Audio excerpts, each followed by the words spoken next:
Mr. Secretary, good to have you. Anthony Blinken has the job that you used to have. This is what he said over the weekend about Russian attacks. Very credible reports of deliberate attacks on civilians, which would constitute a war crime.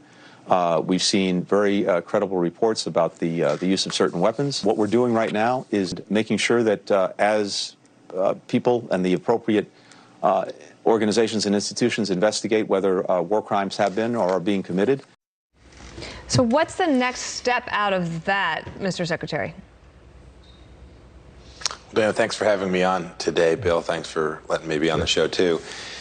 There's almost no doubt that videos are showing things that would account for true criminal activity, war criminal activity, not only from those who are actually conducting the strikes, but Russian leadership, those that ordered the strikes and those that permitted them, including all the way up to and including Vladimir Putin. So that's one thing that's bad. It's horrific to watch what's happening to these families, but in the end, this is about a Russian policy that's consistent with their training and doctrine, which is if you aren't successful in your blitzkrieg, if you aren't successful with decapitation, then the next thing to do is to destroy the population's will to continue the fight. And that's clearly the mode that they are now in. They've stalled out in their efforts. And so now what you're seeing is not just attacks on individual civilians, but efforts to undermine the will of the Ukrainian people continue to fight. The United States needs to do everything it can, along with its European partners, to maintain the support that we have so that the Ukrainians continue to defend their country. And then we need to make sure we are prepared when the moment is right to hold accountable those that have done this. Yeah. Mr. Secretary, we're learning a lot about what Putin wanted all along and what he cared deeply about was Ukraine. I don't know if that was really transmitted in the U.S. media the way perhaps it should have been in hindsight. That to the side now. We signed a security arrangement with Ukraine on the 10th of November. And that arrangement said, we recognize your desire someday to pursue membership of NATO. Why then would we sign that security arrangement knowing full well in these meetings what Putin is talking about with regard to Ukraine? Why would we then not supply in great numbers on behalf of NATO and the United States the javelins and the stingers? Or we don't sign it and we still give them the javelins and the stingers that they needed. You know, in hindsight, was that a massive blunder on behalf of the United States and its NATO partners? Bill, it's absolutely the case. We've known for months that this attack was pending. We watched the troop buildups. Indeed, senior American officials kept reminding the world that this was about to take place, and all the while we weren't doing all that we could to help the Ukrainians prepare for their own defense, whether it's particular weapon systems, javelin laws, all the tools for their own self-defense. We were very, very slow. Remember, the Obama administration refused to do this. We about a year and a half, 2 years into our time, began the buildup. But this administration had a bias against that, thinking that to deliver those weapons would actually escalate the conflict, when in fact it was the very possibility of creating the deterrence that might well have prevented Putin from thinking he could run through the country. There's also another thing that's happening right as we speak, and I've been dying to ask you about this, and that is the Biden administration has been trying to work with the Iranians and others in Vienna, and others meaning Russia, on the reconstituting the Iran nuclear deal. Here's the Wall Street Journal editorial board, the Iran-Russia nuclear nexus. The U.S. and Europe are trying to stop Russia's bloody conquest of Ukraine, but at the same time, they are relying on Russia to help revive the 2015 nuclear deal with Iran.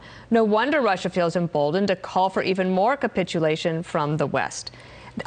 There's a lot going on in the world. All of this is happening. In the meantime, they're still at the table with Russia in Vienna.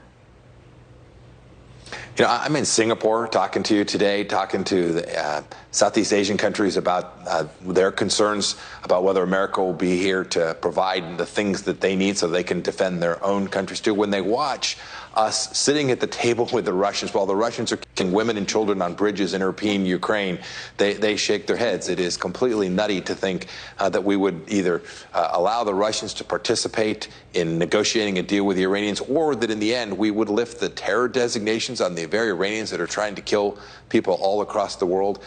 This is a foreign policy that is largely incomprehensible to not only the American people, but to folks here in Asia as well. We ought to go back to first principles, Dana, these central ideas that we've held as our deterrence model under Reagan and under President Trump, which were effective, same way we were when I was in this very hotel, President Trump meeting at the summit in June of 18 with Chairman Kim. They understood that America was serious. We were going to defend the things that mattered to us most, and we were going to be clear about our objectives and, frankly, clear about the limits of our power as well. But the things that mattered to us, we were going to defend with enormous vigor. Yeah, in light of that, I mean, to Dana's point about this Iran thing, just on its face, it really makes Americans wonder what's behind door number 3. And who knows what's happening in Vienna with regard to this. But back to the question about security for Ukraine. I mean, you were the Secretary of State under Donald Trump. How much support did you honestly give the Ukrainian government when you had the chance? Well, I had 2 opportunities in 2 different roles, Bill. The first one, when I was a CI director, I traveled to the Donbass to make sure that our intelligence community was sharing everything that we possibly could with the Ukrainians so they could defend that part of their country before this conflict broke out.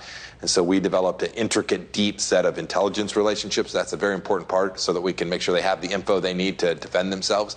And then we began, albeit not until I was Secretary of State, to deliver real deal important equipment to the Ukrainians. If you look back, you think maybe we could have done more, but we did an awful lot more than any administration ever had. And it was the kind of equipment that not only was useful, but that they could train on readily. It's important not to give them things they can't use, but we gave them the kinds of things that you're seeing them now deploy, and we gave them the training to know how to use it as well. Mr. Secretary, thank you. Thank you. From Singapore, Mike Pompeo. Let's speak later in the week Dana. and see where we are then. Thank you, sir.